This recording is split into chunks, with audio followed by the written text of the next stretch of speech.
Rest in Alright, peace, Cynthia. rest in peace, Cynthia. Gone but not forgotten. Anyways, it's been a hot minute, Mhm. everyone. A very hot minute. Some would say a year and a half. Almost 2 years. Crazy. That's the longest minute ever. Yep. But we're back. It's been a while since I've had you guys here and at my mercy, but you know, we are gonna just do a recap of everything that has happened and also of the world. More so aimed at those two muted bozos over there, so they get an idea, like a general idea of what's going on. So, this is my own bastardized version of the world that Project Moon has made. Um, and it was done before more canon stuff was revealed. So I'm trying to adapt with it as much as I can without it to prevent it from being completely like this doesn't make sense as much as it already is. So with that in mind, there's there's differences. For example, it's not just humans. It's just the your go to fantasy world. We got a dead tiefling here. We got a dead elf over here, and we have a warforged over there who's currently falling into a dark hole. Apparently, looking like Oh no, I'm being the absorbed. satellite picture. No, hate to see it. Down the drain you go. So, just give a quick rundown on the world. Um, so something real bad happened, and the world is basically fucked. For an innumerable amount of generations, people have lived and died within the safety of city. The world beyond is just dead, buried. There's just nothing out there anymore. Uh, to call it a city is a bit disingenuous because it's the size of a nation larger than the continental United States of America, but doesn't exactly have a name because it's the only quote unquote city left in the world, so it's just referred to as the city. It's comprised of many different districts. Those are which you could consider states or actual nations within the greater continental landmass. Those have their own cultures and history, but besides that, there's four distinct types of places within city. So there is the nests. Those are where the more rich and fortunate live. They're at the heart of every single district and act as the nucleus, so to speak. If each district is a cell, the nest is a nucleus. They each have certain rules on how one is to live. Some are more lax with these rules, while others are severely strict to an authoritarian degree. Each nest is in possession of some form of advanced technology known as a singularity, which allows it to maintain power and basically is the reason that they're prosperous and is what they're known for. For example, K Corp is known for healing, um, that sort of thing. And that technology of how they do healing is not known for the other, is not known outside of those in the know in there, like the higher ups of that place. Outside of the nests are the the less fortunate places. There is the back streets. Those are essentially repurposed ruins, shantytowns, slums, the lower tax bracket, where they're so low they don't even pay taxes. Those are where those who are destitute and dubious make their homes. There's no real order there, save for whatever rules communities formed there are able to enforce or have enforced upon them by syndicates, which are crime gangs that are basically run the show. Past that, even further out, are the outskirts. That's where there is literally no protection or semblance of civilization. That is it's a no man's land essentially. Uh, Out there in the outskirts is nothing but a never-ending sea of sand and sickness. That is what is left of the world, and that is why people stay within city. And the head is the first 3 districts of the city, and they have full and uncontested control over all of the ongoings. Their might is equal to that of God. And for the head to have their gaze pointed at you means absolute, utter destruction is imminent. But we're not going to worry about that. You guys will never piss off the heads, right? Right? Good. So, we're going to be starting from Act 1. And man, this is the shortest act. So says my notes. So the MOM office was founded May 15th of 682. Your guys' first mission was to look into a kidnapping, and during your first mission you ended up pressuring a rat named Lenny to help, in which towards the end you seemingly put an end to the operation, which was kidnapping people, feeding them to a organ harvesting machine, and making profit. Towards the end of the mission, you guys had to run through the night, avoiding sweepers until you were able to get back home. And during that time, one of you, Cyrilla, had kidnapped a cat and took it as a pet. Speaking of, probably should introduce the members of the MOM office. How about we start with the operator, their leader, their fearless, powerful leader. Operator, Cyssel Sosa, master of athletics, beating the shit out of people, scaring them. Let's see, background, a former athlete from District... I already forgot. Give me the name, give me the number. Fuck. I think it's... No, it's not 11. God. 16. 16, there you go. There you go. Former athlete from District 16, banished under circumstances that she did not really describe to anybody. She is now here, looking to make a name for herself, and becoming part of the quickest, fasting, moving, highest rising office in all of District 6. All of District, where are we? We are in District 7. 7. No, not 7, no. Definitely not 7. Definitely not 17. 7. 13. 17. 17, 13, one of those two. Mm-hmm. Let's see. Anything else? Personality traits?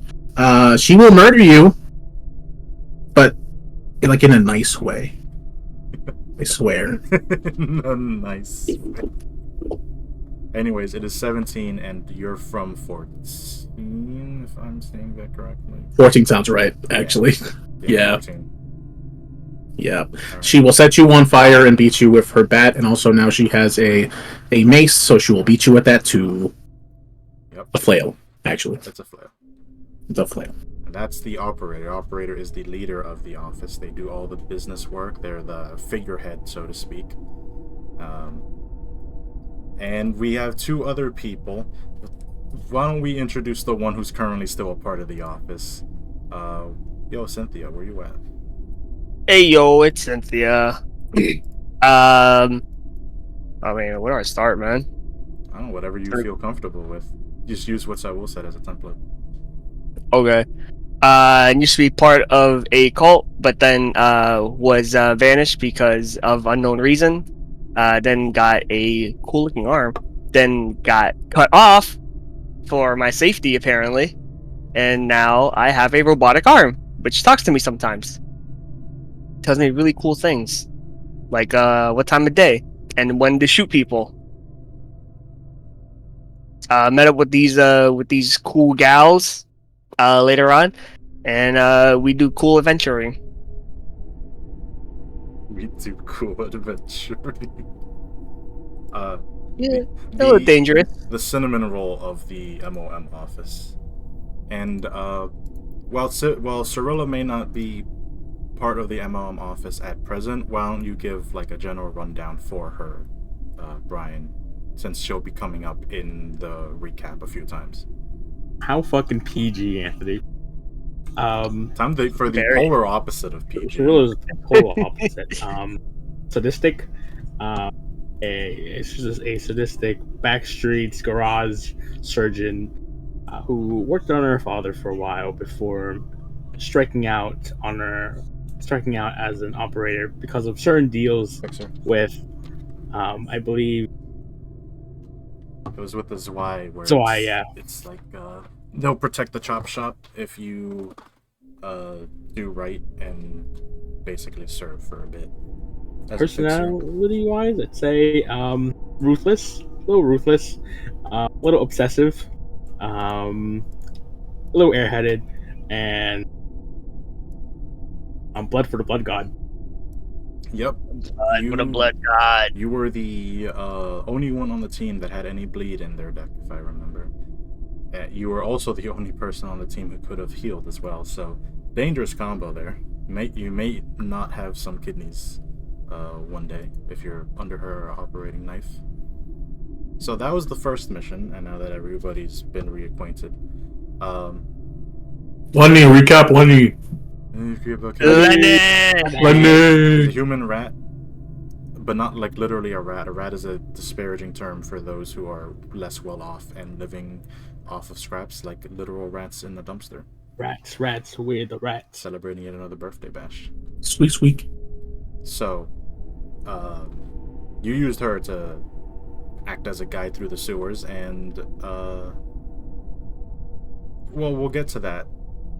At the start, you actually wanted somebody named Finn, as he was like a plucky upstart, just like you guys, except he hadn't finished his training yet. And Cyrilla took a very unhealthy focus on him. Nice guy. After your first mission, you did try to track down Finn to hire him, but he was already snatched by another office. And because of that, you guys decided to go find Lenny and hire her, which surprised the shit out of her and also me. But then it worked out in the end. You guys headed off on your second job, beating up more rats, but these were augmented with robotics and such. You tracked them down into the sewer. You guys stumbled into a downward slide through pipes, and Cyssel had to take drugs in order to help you guys break through a hatch, otherwise you will turn into waffle fries. Which, you know, in my notes I have it as poop slide plus drugs. I'll just leave that be. You guys ambushed the rats that were there, interrogated them, took the info, left them to dead for lurkers, which are... imagine a crocodile. Now imagine it's a rat. Now imagine it's like a combo of the two. You left them for dead, basically. Yeah, croco rats. You did some shopping, and from the info you learned, Brotherhood of Iron is a gang or syndicate that's like ultimately behind everything that went down, and you're basically told, hey, go finish what you started. As you were preparing to shop for supplies and such, a huge explosion of light erupted from the horizon. It looked like a nuclear strike of literal pure light, and it expanded and covered the entire nation before it got sucked back into its focal point of origin. Half of you lost your vision, but only during the day. The other half of you lost your vision only during the night. It was a very annoying 2 days. But during that time, you guys continued on with your plans to take down the Brotherhood of Steel. Brotherhood of Iron. Hey, Brotherhood of Steel. Hey, Brotherhood of Steel. Maxim. Time's up. The whole explosion of light 100% fucked up with the natural order of day and night, which confused sweepers, which are these extraplanar entities that manifest during the night. So for them, it is nighttime, but it was bright outside as if it was daytime. And essentially all of them were out and about, kinda docile, looking around like curious children at like, oh, what the heck is going on? Which you guys had to navigate by without taking the aggro of them. If I remember, Cyrilla was actually like being petted or like inspected by one of them, but somebody who was trying to make a break for it took their attention, and they all ran after them like a pack of wild dogs, which allowed you guys to break into the Brotherhood of Iron's workshop.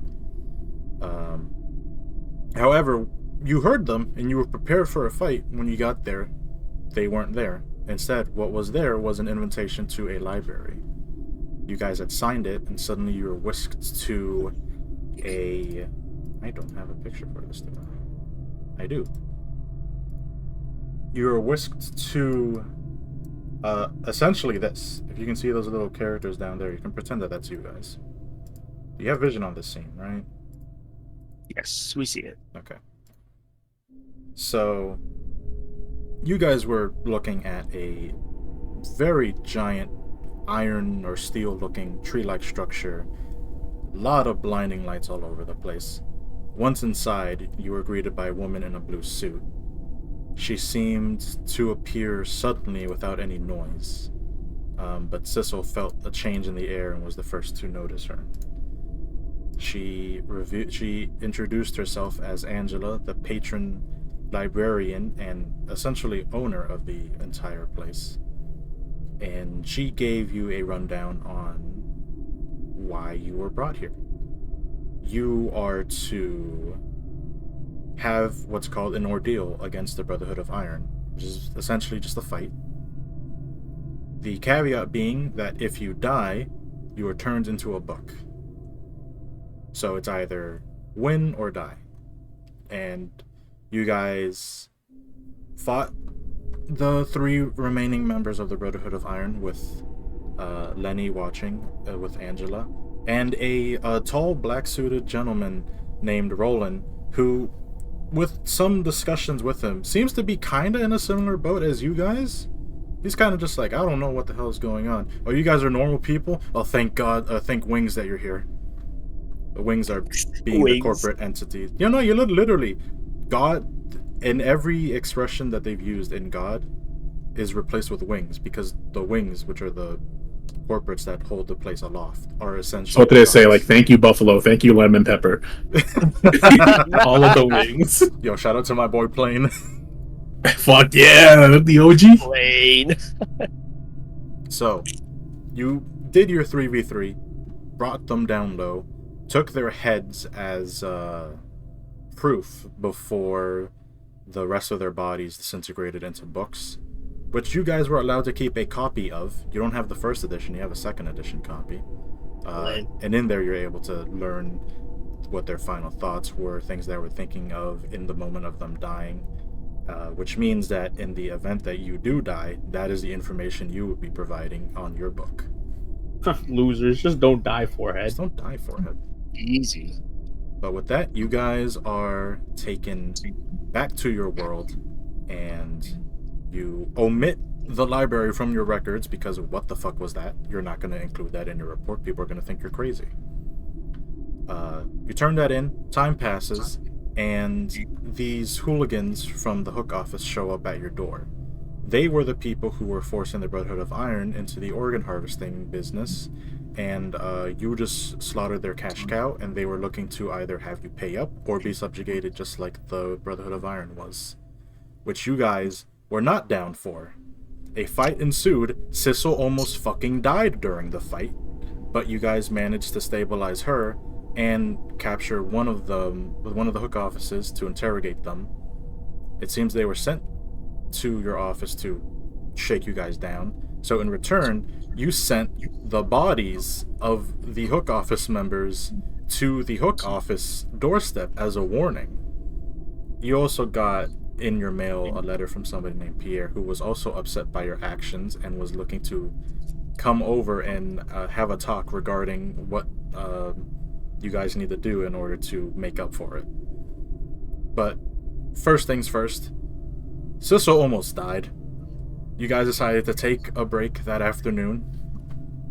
So you went back to your home base, to your office, sat down, played some Mario Kart.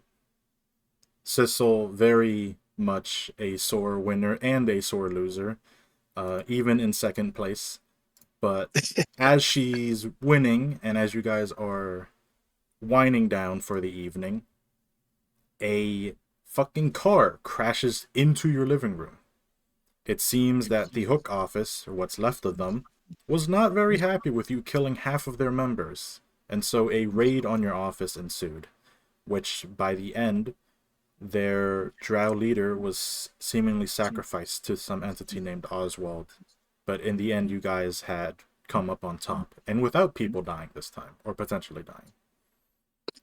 You guys went to their office to try and finish them off for good, but there's nothing there other than evidence. So as Cyssel went upstairs to check the offices, Cynthia and Cyrilla stayed on the bottom floor keeping an eye out for things. During that, the two of them spotted Yun's office, which is at the time, their direct rivals and the people who took Finn away from Cyrilla, so she says. And as they're talking with them and buying them time, Sir Cyssel, you're able to discover that somehow Yun was involved with all of this.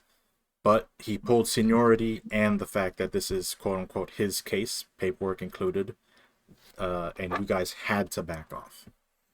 Not without Cyssel taking some copies of evidence to use in the future. With that in mind, you guys took 2 days to rest and recover, during which you had the local mechanic, a machine named Copperpot, to fix up your brand new sparkling car. So you guys had a vehicle for the time being. Cyrilla's dad visited to see how she's doing. He was surprisingly not a drunk piece of shit and was concerned that something was about to happen soon, but he couldn't talk about it. Also, due to Lenny almost dying every single combat encounter she is part of, she says to you guys that she wants to try and get a fixer license so she can get some basic training, which you guys told her to pay out of pocket with the money that you gave her. So she had to pay out of pocket for her own training. And while that's happening, Yun... Wait, hold up. Wait, we did that? Yes. We're fucking based, dude. What the hell? Bro, if you told me that we did that, I would. If you told me that we did that like now, like I'd probably be like, "Hey, let's not do that." But back then, fuck, that's a good move. Yeah, no, back then, you guys were leaning into your villain arc. Like, there's a reason you were MOM. You have to prove your worth first. That's the key part. She didn't prove her worth until like later on. Exactly. So now she's good. Now she doesn't have to pay. She was just meat shield, you know? Yeah, she literally was just a fucking body. Actually, that does remind me. I seem to have omitted something from the notes here. During those 2 days, you guys did just a bunch of jobber missions here and there. During which you found and kept some illegal explosives, and that definitely won't come back to bite you later. Moving past that, during that day, as you had dropped her off at the ZY headquarters in the Nest to take her exams and everything, because she paid for the full accelerated thing because she didn't want to die within the next 2 days, Cyssel gets a call from Yun, who wants to have a meeting. And so you pick up Lenny, who graduated. Congratulations for her. Cynthia took a picture of her to commemorate the event. You guys head over to Yun's office, and Yun speaks with Cyssel privately as the fixers of both offices intermingled with each other. He essentially knew that you had info on him, which Cyssel took as, oh, now he's gonna beg for stuff. Now I have the power. And then he pulls up security camera footage of you guys during that mission I talked about before, looting and keeping explosives, which is way more illegal than the thing that he did. My question is, from all this time, how and why does he have security camera footage of that specific spot? You guys had gone, you were requested by, well, specifically Cyssel's trainer, Lisa, the drug addict, and her dealer, told her to go check out this place because her people hadn't communicated with her in some time. You guys go there, and it was attacked by sweepers during the night. You guys did not take the security camera footage from there, and it was an unofficial request. So Yun's office took an official request to investigate what happened and found the security camera footage. because you guys did not clear it out fully. But logically, Mhm. I argue that doesn't make any sense because Cyssel's trainer knew that there were illegal drugs there. So why should she put up an official request? Oh no, who said that she did it? They could have just gotten a, hey, people are dead here, go check it out, How would they know that they did if the sweepers swept them up? because it's during the day. People can go there and like looking for drugs. They see like the place is all looted and everything, and then landowners or whoever owns the property is like, yo, what the fuck? Also, back then Herbert was really just struggling to make things work. All right, you're Okay. gonna have to have some lapse in judgment here. All right, buddy. This happened 2 years ago. I will further suspend my disbelief. Yeah, you're gonna have to suspend it a lot. I mean, we look at the screen right now. We have Mario Hey yo, on your living room TV.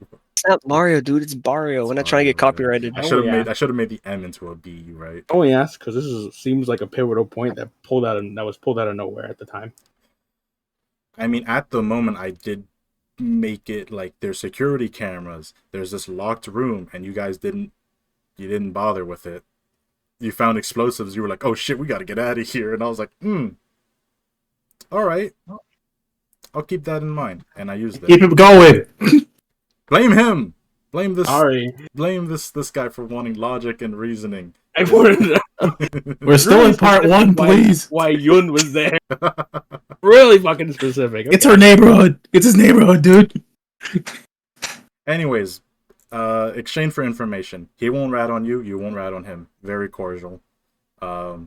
He actually is kind of impressed that you would try to do some underhanded tactics to a higher up office. And so he's like, hey, I respect the hustle. He tries to recruit Cyssel because it's pretty much a, hey, you don't belong with those bozos. But she Rude. decides that, no, she's going to make a name for herself, not riding off of someone else's coattails. With that, you guys took your money from your job well done after your report was finalized, did some training, upgraded yourselves, and knew that in about a day or two, Pierre was going to show up, and who knows how that's going to end. And that was the end of Act 1. Now that's when Brian would complain about the logical lapses and shit going on there, but, you know, hey, we already did that. Any other clarifying things going on for Act 1? No, Nope, that's all. Hope No, any questions from John? Yeah, Thank John you, or John. CJ. All right, moving on. Let's go. Act 2. Man, so if you thought Act 1 took a while, Act 2 is 230% bigger.